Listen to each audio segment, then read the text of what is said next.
Saya rasa sangat kesal oleh kerana dalam kempen baru-baru ini, khasnya di Galang Patah dan di lain tempat di Malaysia, UMNO dan BN memainkan race card and religious card. Race card, religious card yang sangat tidak bertanggungjawab.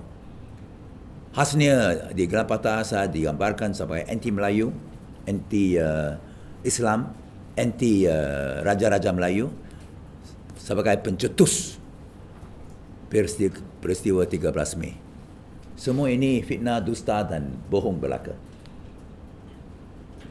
Semua ini menunjukkan bahawa apabila Datuk Seri Najib menandatangani Election Integrity Pledge, berikrar bahawa election ini bersih dan above board, dia no intention untuk mengkotakan. Kalau gitu, kerana dia sincere dan ikhlas, ini tidak akan berlaku. Semalam dalam satu ceramah di Galang Patah yang dianjurkan oleh PAS, oleh kerana Salihuddin naik pengerusi PAS, dia pun calon untuk Nusa Jaya, ialah satu kerusi negeri dalam kerusi parlimen. Antara pensyarah-pensyarah ialah Tamrin Abdul Ghaffar, anak Ghaffar Baba, Timbalan Perdana Menteri, bekas Timbalan Menteri.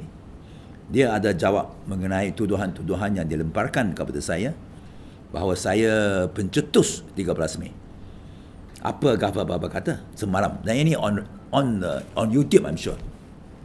And this is reported in the Malaysia Kini this morning.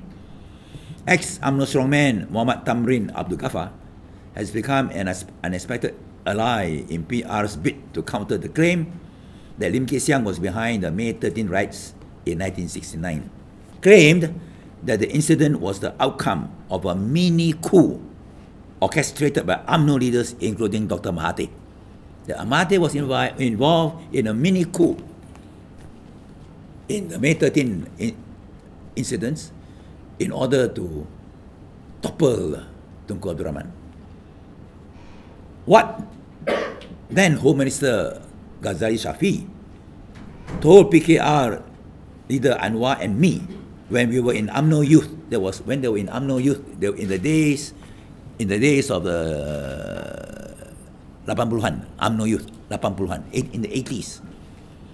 What Ghazali Shafie told us was that the incident was a mini coup planned by UMNO men and that Mahathir was involved. Tamrin said during the two Pakatan ceramahs in Galang Patah last night.